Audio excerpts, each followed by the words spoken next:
And you are listening to the Mantic Universe podcast. I'm Chris, and as ever, I'm joined by my good friend Mark. Hello, everybody. Clem is hopefully on the way, but we are pushed for time. If you're playing bingo, Mantic Universe podcast bingo, yeah, that's a big one. 18 seconds in, almost a record, Chris. So we're just going to crack on. We're recording a quick little map short. Hopefully at some point Clem joins us, and he's annoyed we went on tonight. We were punctual, but there we go. Such is life. So Mark, we missed you on the monthly this month. Oh, sorry about that, my friend. Work beckons. So what can I do? Yeah, absolutely, buddy. You've got to do what you've got to do. Fantastic. So we thought we just wanted to record a quick little mup shorts. One is to talk about the internet controversies, should we say, and of course the other one is Clash of Kings is upcoming. So yes, so Mantic have made some massive announcements regarding the new Clash of Kings book. Absolutely, and I'll rephrase that a little bit for you, Chris. It's like we're going to talk about all the massive pre-orders that we're so excited about, and then a little bit about the, of course, inevitable Fanatics meltdown. So, but I digress. Yeah, you want to start with Clash of Kings? I'm so excited. You are going to Clash of Kings this year. I am not. I think Clem is also on the sidelines this year. So yes, sadly so. Yes, and actually, so Clem made a decision very early that he would skip this year for lots of reasons, money and his wife's birthday, etc. All very sensible reasons. And I sort of said, when he made that decision, I said, okay, well, then maybe I skip this one too. But then, Mark, you and Walt got tickets, at which point I thought, oh, gosh, I can't miss out on this. And I distinctly remember going into the office, which is in the centre of Frankfurt, where I don't have any Wi-Fi reception. It's not a deliberate security thing. We just don't have we just don't have it. And I remember coming out of the office, and then my phone exploded with all the messages of people getting their Clash of Kings tickets. And I remember seeing there were literally 2 left or 3 left or something. And so I booked 2 tickets. The plan of maybe giving the second one to Clem or somebody else, and I've given it to my very good friend Chris. So so basically I got sort of fear of missing out into coming this year, but I'm super looking forward to it, as I'm sure you can understand. Oh, absolutely. Sadly, I had to dab out. It's that dreaded work thing again. So, but I had to dab out, but making plans for next year. But let's not talk about that. Let's talk about the exciting stuff you guys are going to be doing. So, dear listener, if you're excited to, chat with the MUP crew there, Chris will be there. So track him down. And Chris, so what wonderful plans? Did we get 2 MUP teams together for the Clash of Kings, or what's the story? What's going on? Fill our heads with knowledge. I'm not sure it's knowledge, Mark, but it's something. Yes, so we've definitely got one team. So we've all decided to play the same faction. We're a team of 4 players, and we're all playing the Northern Alliance. So it's me, Walt, coming over from Canberra, Peter, Pod All-Star Peter, and my friend Chris. And we're all playing Northern Alliance, and I thought it would be great if we could have a little story to support our games. No matter what happens, win, lose or draw, why are 4 Northern Alliance armies leaving the north, and what are we up to? And of course, having Walt on the team is a massive help for this, right? So Walt's written this amazing story. It's super cool. So we all had to pick a leader, pick an army name. And so, yes, I'm led by an Ice Queen, my army. And yes, we were disgraced. We were the garrison of Blackridge that was destroyed. We were tricked out by goblins.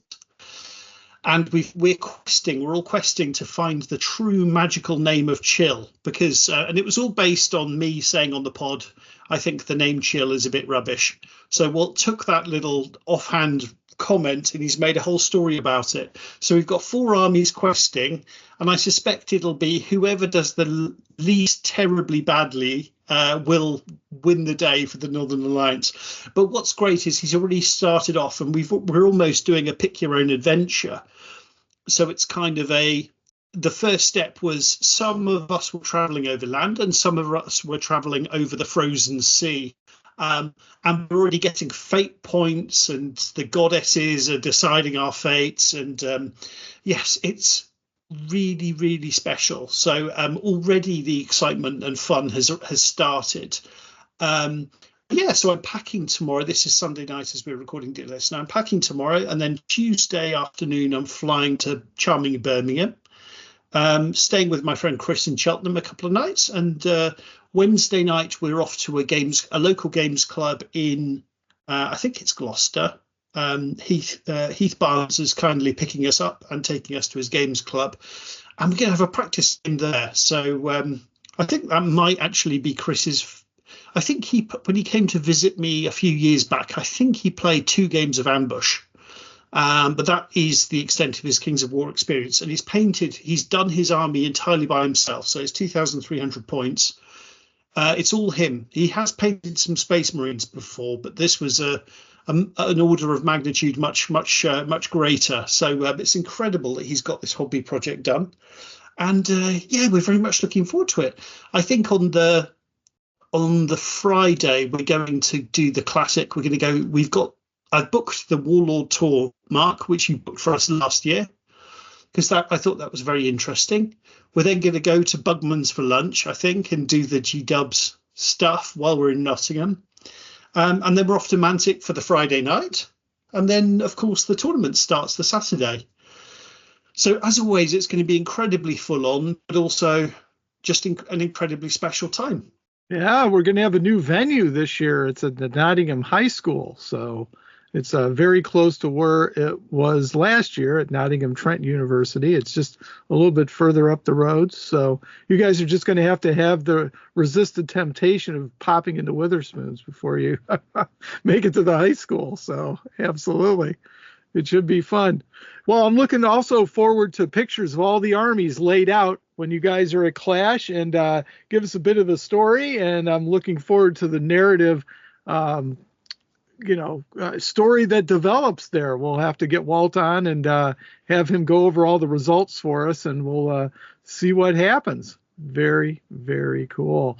Do you have anything else special happening when you go to Mantic headquarters? Is there like a little Pathfinder thing, or I think they're doing Halo demos and tours this year, I think, is the plans for Friday night over there at Mantic. Yeah, so we were planning on making it over for the 4 p.m. tour. If you remember last year, Mark, I think we actually missed the tours, but me just being nosy and not following, human decency, normal etiquette, I kind of inadvertently started another tour. Ronnie was sort of, okay, I need to keep an eye on this guy. Okay, let's call it a tour. But yeah, we'll hope to be there I think there's a tour at 2 and there's a tour at 4. So we'll hope to be there for the tour at 4. And yeah, just looking forward to seeing everyone. I must admit, Mark, if they're running a discount on the 2-player Firefight box, the new one with the Assyrians and the Night Stalkers, I really fancy picking one of those up, I've got to say. I think that's the best box they've done. And yeah, just look. Hopefully, it's not as hot in Mantic as it was last year. That's all I can say. But super looking forward to it. Yeah, I was just texting with Steve this morning. It looks like it's going to be like 18 as opposed to 23. Oh, it might even be cooler than absolutely. that. So I mean, it's crazy the way that was. I got to look that up real quick. But yeah, last year, I was talking to Matt Gilbert, and I came back and you guys were just right in the miniatures room. It's like, ooh, tour. So I jumped in. So it was a great time. So I really had a good time. Everybody was a wonderful host, and we had a really good time at Mantic. So if everybody can, if you're going, I would suggest you go check out Mantic headquarters if you haven't been there. It's just always good to poke your nose around and see everything. And I think they appreciate it too. So very, very cool. All right. Well, and then I think, Chris, we need to talk about all the new pre-releases coming out. Wow, is all I got to say. Yeah, absolutely. I think, if I'm honest, Abyss isn't an army I've seriously thought about doing before. I do think it's cool.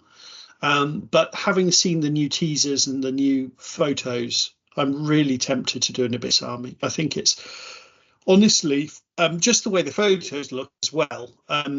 But the models, the Lord of Lies, I'm really tempted. I'm tempted just to get a Lord of Lies just to paint it up because the model is just so gorgeous. And I really love the new hard plastics. I think it's probably going to be divisive. There's kind of two large infantry monster type units, neither of which is Molochs. But I really love the style of those. I think they look absolutely brilliant. And the quality and the detail looks fantastic. What did you think, Mark? Well, I thought it was a brilliant release. I just want to kind of go over it a little bit here. So I went up on the Mantic pre-orders to take a quick look here. So one of the things not Abyss is they're going to be releasing the Warmonger Blaine 2024 event exclusive model. So if you want to pick that up, that is on pre-order right now. But the two new units that Chris is talking about with the new sets, the Forces of the Abyss Berserker Horde, and then we have the Forces of the Abyss Nagari. Do you agree with that pronunciation there, Chris? So I'm just struggling with the unmute button. Yeah, I think so. Let's stick with that until someone tells us it's wrong. Sounds right to me, buddy. There you go. All right. And then we have the aforementioned Forces of the Abyss Lord of Lies. I'm looking forward to seeing how we use that guy. And then, of course, the Ambush set, which to me is the absolute star of this release. You get the box of Nagari and the box of the Berserkers all in an Ambush starter for $50 US. I mean, here. So absolutely brilliant. The Nagari on their own are $47.50, and the Forces of the Abyss Berserker Horde is $40. So hey, go ahead, throw the extra money, get the Abyss box or the Ambush box, and get the whole crew, man. What a good box! That's very, very exciting. And then of course they've got the Forces of Abyss 2024 Army box, and so that's got the Berserkers in it and a succubus of some sort and more succubus and some lower abyssal. So it's got some of the older models in it with some of the newer models. And then they've got a Forces of Abyss hero pack. So that is very cool. And inside that, they've got the Seductress, and they also have let's see, what else is in here? Yeah, and then the hero pack's got Resin, a Freet, and a Resin Seductress, and a Resin Warlock riding the big Buddha demon, as I call him, and then an Abyssal Lord. So he doesn't have wings, though. So, but very, very cool. So that's $50, your usual Resin type of set there. And then the Mega Army, that is a Cronius, one of the aforementioned Abyssal Champions, unit of Berserkers, 2 units of the Nagari, and then of course you've got some of the older models. So you've got the Seductress and the lower Abyssals, as you do. So, and then the Free Furies that are there. So very, very cool. The Cock 25 book, very, very excited. It's got a great cover, which I think is going to be the cover of the new upcoming 2-player starter set. My dollar is down on that, and it's got Trident Realms. Yeah, so I think we're expecting then that to be, we think it's likely that's the new 2-player starter box, right? And then the other thing, which would make sense because, of course, Trident Realm just had some love. The other thing I just want to notice quickly, Mark, is that it looks like flaming swords work underwater. Hey, they're magical. They don't require oxygen. Exactly. Yeah. Exactly. Of course. Welcome to fantasy. If it looks cool, why are we arguing? Hey, and one thing I wanted to actually mention, Mark, was the new Ambush box. It's 9 models. How fantastic is that for new players to just come in and start playing Kings of War? Well, as I made note of on Fanatics, if you go with preferred model count, you can get that number down to 6. Right. Yeah. I expect unit bases in there. So if you've got a new player, they're larger models, but, those Berserkers are basically red. So, you can get them done pretty quick. So, but yeah, it's fantastic for new players, and it's a good deal over the 2 separate regiment boxes. I mean, every time you're just going to be collecting new models. So that should be very, very cool. So, And of course, there's one other pre-release item for Kings of War that we have to talk about, and that is Command Dice. And of course, the announcement of that caused Fanatics to melt down. So what do you think, Chris? So I think there's a couple of things we need to say right off the bat. One is that it very clearly says this is optional. This is not required. So if you're happy playing Kings of War without command dice, just carry on playing Kings of War without command dice. I very much suspect, and I think it was Bill Kurd who mentioned it on the Fanatics page, this is not Kings of War 4th edition. So I think actually it's a very smart thing to do, to sneak this in the last update of 3rd edition and just test the waters. Is this something people want? Is this something that's going to add something to the game? I think it's a very, very smart way of doing it. Like we try it out. If it doesn't work, it'll just go away. Now, from my perspective, one of the concerns the community have, if is that the right word, is that Kings of War was not designed from the ground up with command dice. So there may be a concern this is kind of bolted on, or this is something that's been inserted to a game that already works very well. But from my perspective, Mark, I've got to say I'm very happy this is coming to Kings of War. I love Firefight. Okay, maybe you can say it was designed from the ground up with the command dice, but I don't. Without the command dice, I'm not sure if I would play Firefight. I think it adds so much to the game. It gives so much flavour. It gives so much to the tactics. And I think it's an interesting little puzzle you've got to solve every turn. And I really, really enjoy it. So I have every confidence in Mantic. I have every confidence. I know obviously Alessia is there more now. And obviously, I said in the last pod, I have every confidence in the rules committee.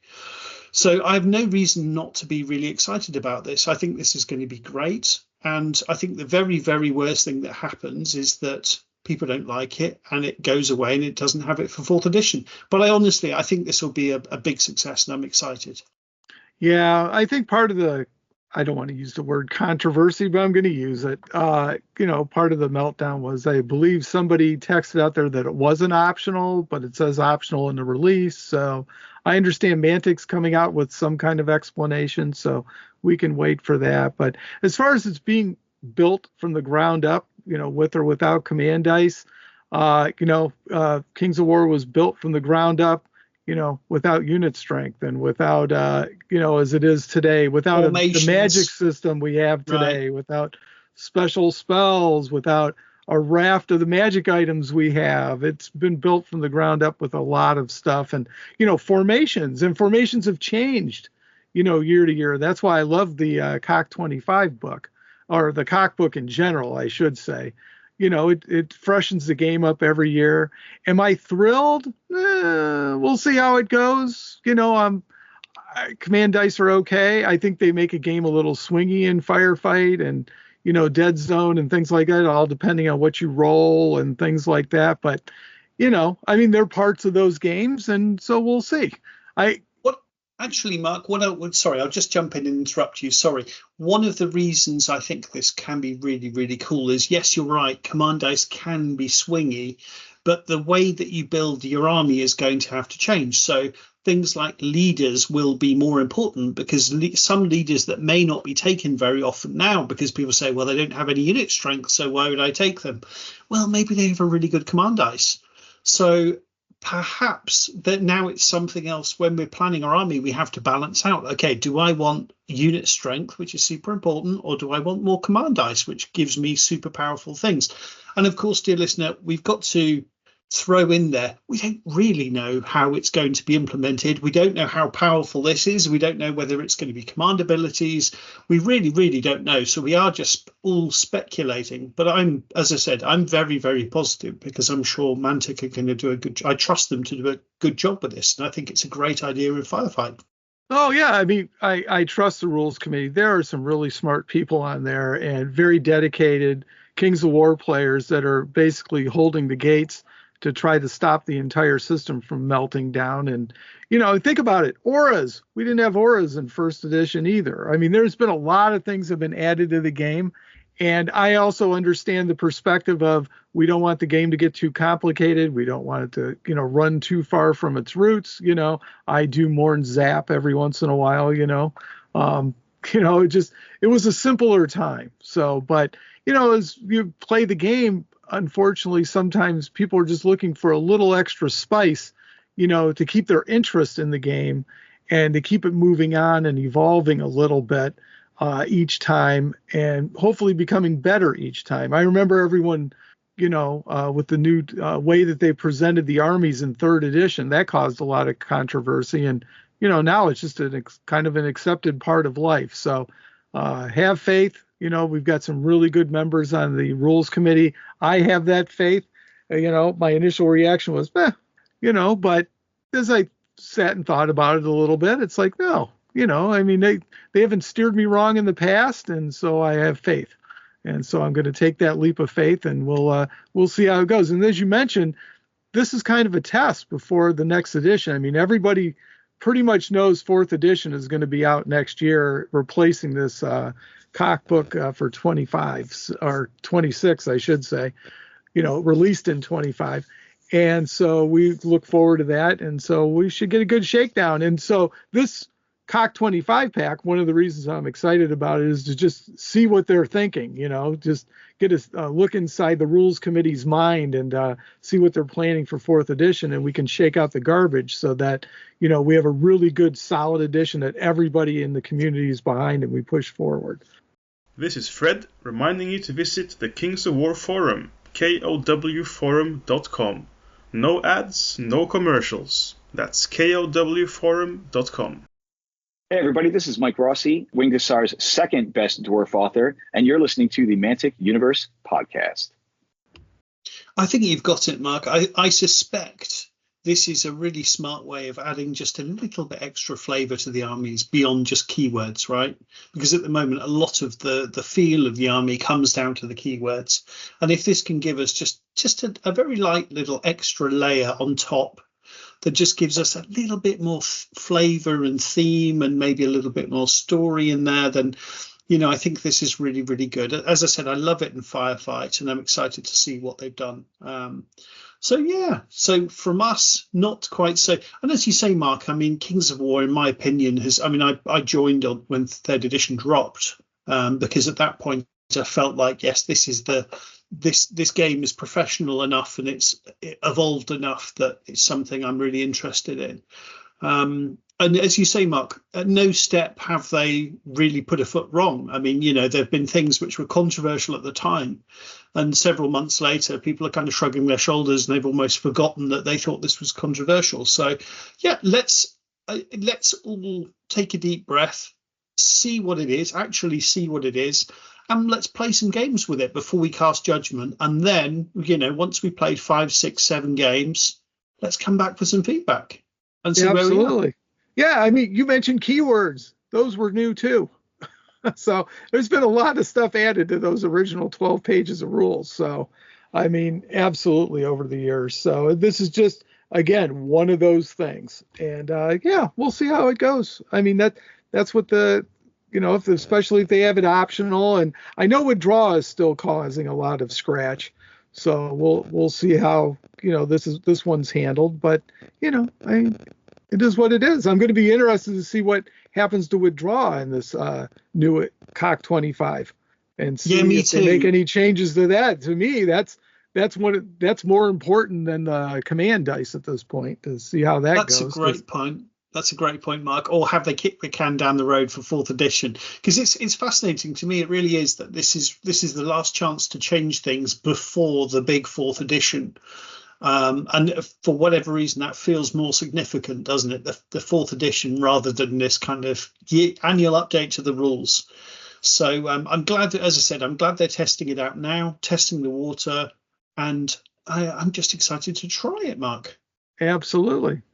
Somebody also mentioned in Fanatics, now, hopefully your command dice that you are using for Kings of War that we already own from playing Vanguard will go into the new Kings of War skirmish game, if there is one, because I think Ambush does it better than a skirmish game can. And yes, you should go out and play Ambush if you're trying to get into Kings of War. But I digress. So hopefully we'll be able to use those same dice, and it's not Mantic making a big money grab for a couple of bucks selling you old command dice. So, but they had to pay to repackage them. Just think about that. So. Yeah, I mean, I do sort of, knowing what other companies like GW are up to at the moment. When people are loudly complaining on Fanatics, what? Now I've got to buy some new dice. A new set of dice? This is outrageous. Well, firstly, no, you don't have to buy them. You can. It's an optional rule. And secondly, what do they mark? $15. It's a one-off purchase, and that's it. I mean, if you really, really don't want to give Mantic $15, just you can make your own. Quite frankly, if you really, really, really dead set against giving Mantic $15 as a one-off purchase. But there we go. Supermark. Absolutely. So in conclusion, the world is not burning down any more than it was already. I think everything is. I think we're positive. Is that fair to say, Mark? Oh yeah. I mean, this is like an annual event.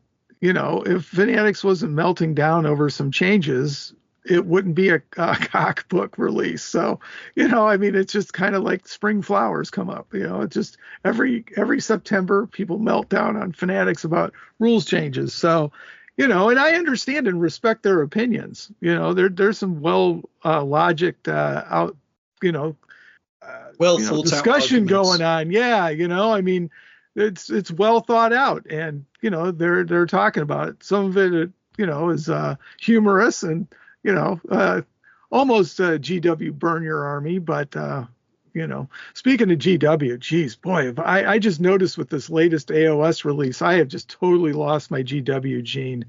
I was getting tempted by Spearhead, and it's like, why?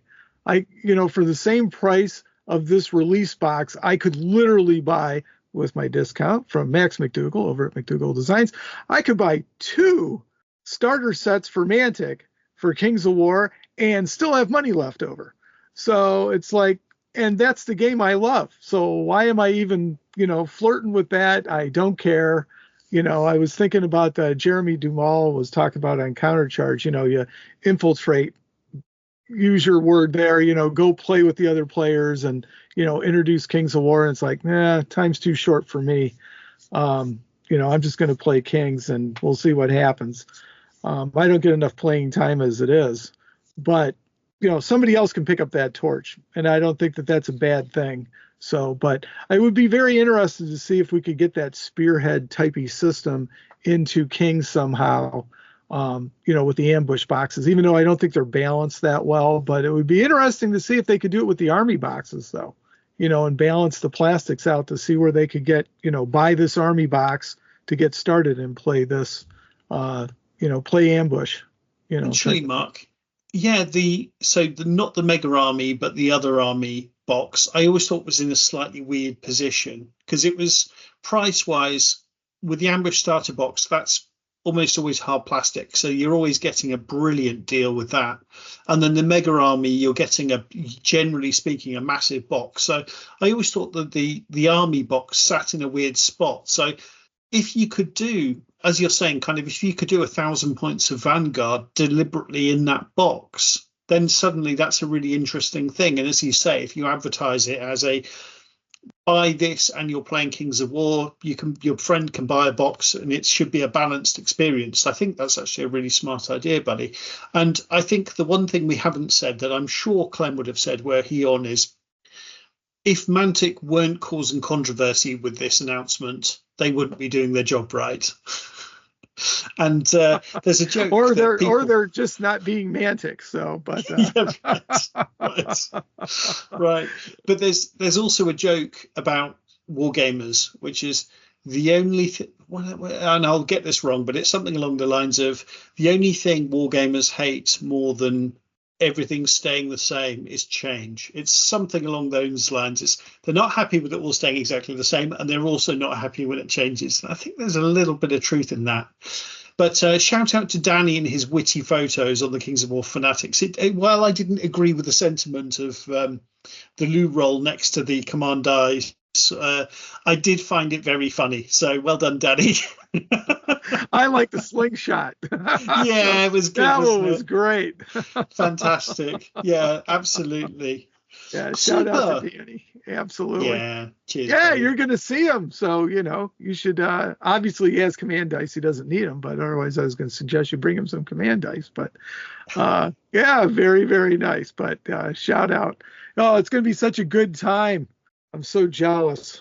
Have fun, I'm super Chris. looking forward to it. It's always super full on, isn't it? It's exhausting, but it's and the games, to be honest, the games are kind of about 30% of the fun now. It's just seeing friends and eating nice food and seeing the Robin Hood statue, and it's the third year in a row as well, so it's becoming a bit of an annual event, and it's something I really, really look forward to. Obviously, Walt's coming over from Australia, which is amazing, and super excited. And and our other Walt will be there. I believe Walter Simpson will be there as well. So if not this year, next. But Walt was actually played in the Northern Kings, so it looks like he's back playing Kings of War. So And so, dear listener, if you're taking a little hiatus from Kings of War, we will always welcome you back.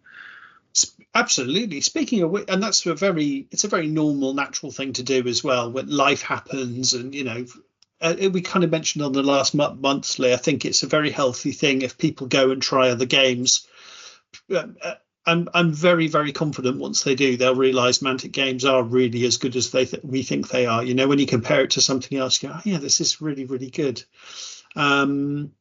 Super. And I had a point about good news, and there was a MUP short that dropped I think yesterday, Mark, and that's me chatting to Wolfgang in Germany, who used to organize the Germany GT. So speaking of which, he's coming back to Mantic, which is extremely good news, because he's the kind of guy that gets stuff done, and we sorely need people that get stuff done in Germany. So very excited he's back. There's going to be a tournament in November. I'm going to go. Very much looking forward to it. I think it's just 3 games or even 2 games in a day. 1,995 points, but they're just getting back, and it's entirely possible we get a Germany GT or a large tournament next year. So this is great news, to be honest, for Germany, because we've really missed Wolfgang. No one else has really stepped up into that role, and we've been the weaker community as a result. So that was great news. Right. He was the heart and the soul of your tournament scene there. So, I mean, he carried the world on his back, the Mike Carter of Germany. So, yeah, that's exactly right. And, you can't do without those people. Those sort of community champions. Actually, I remember a while ago, Mantic did a thing where they were asking for us to recommend hobby heroes, and I recommended Wolfgang, because without him in Germany we're just not the same. So Wolfgang, if you're listening, thanks ever so much for coming back, and I hope you have a lot of fun. Yeah, absolutely. A tip of the hat from the entire MUP crew, Wolfgang. So absolutely.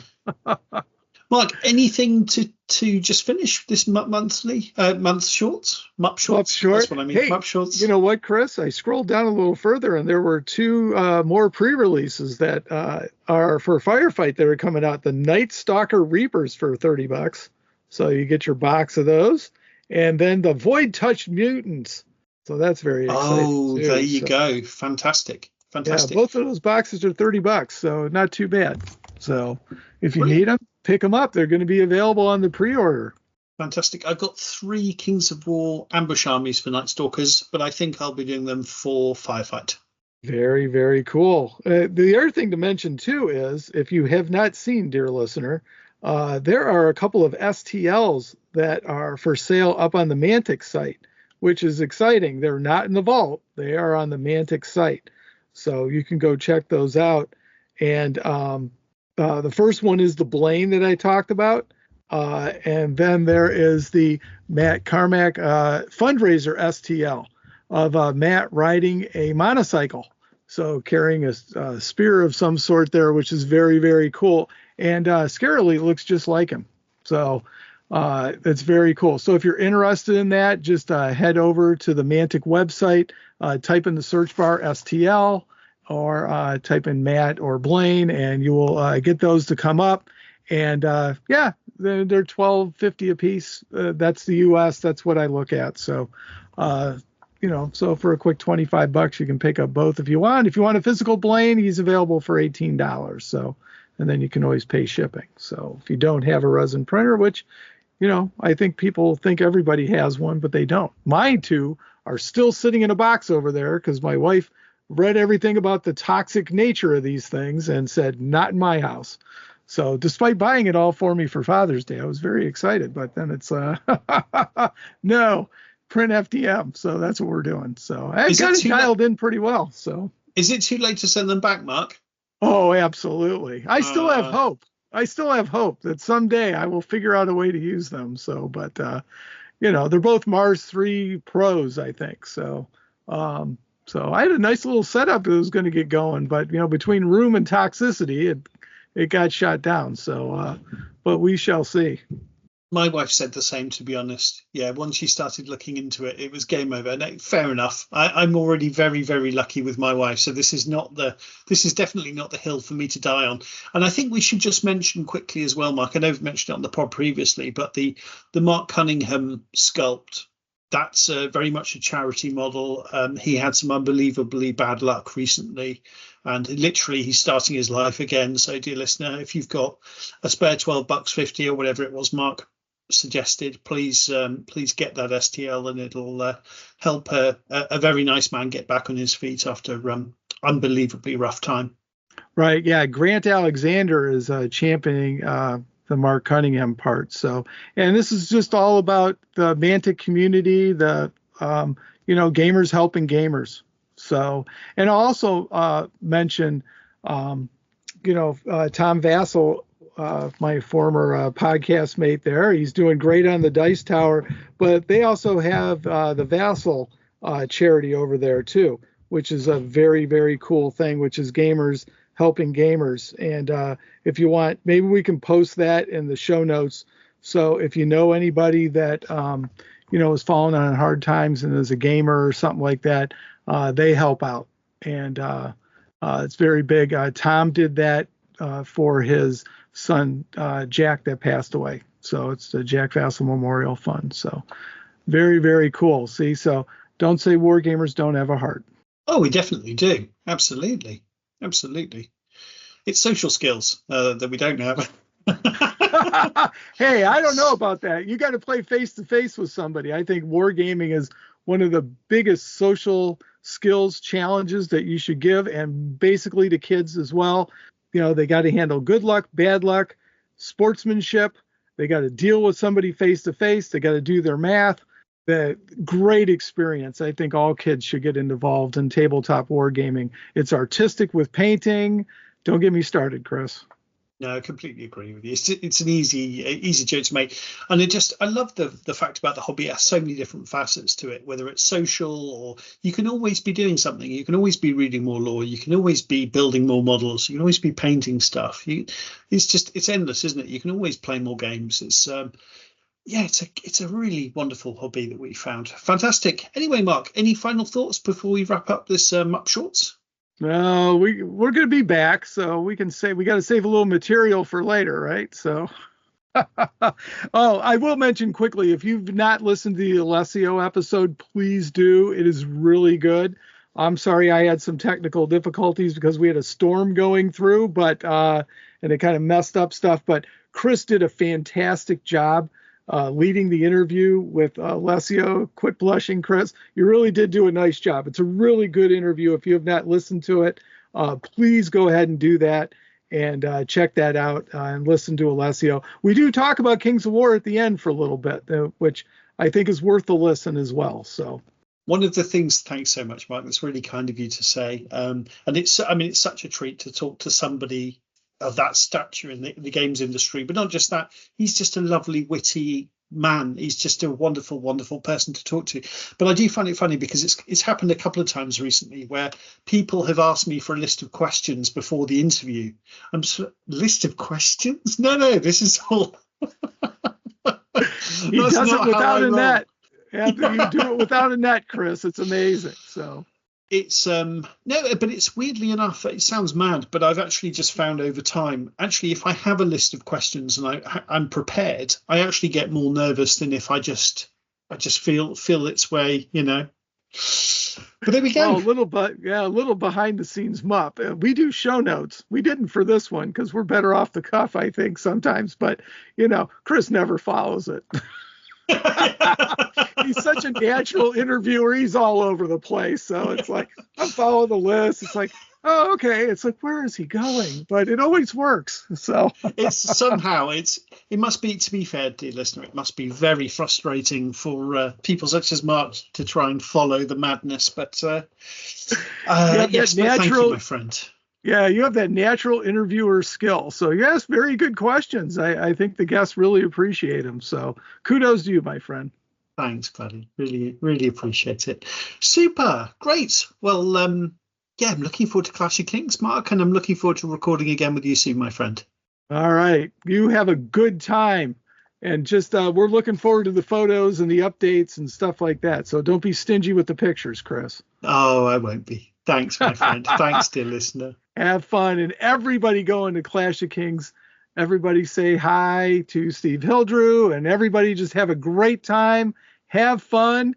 And that's what it's all about. Just have a good time. This is going to be the largest Kings of War tournament ever held in the world. So be thrilled you're there and just have a blast. Come on, US, do better. You can do it. Hey, John Green Jr. is going to be there. He's on his way. I've seen photos of it on the plane. Absolutely. And the US can do 201. You know, next year.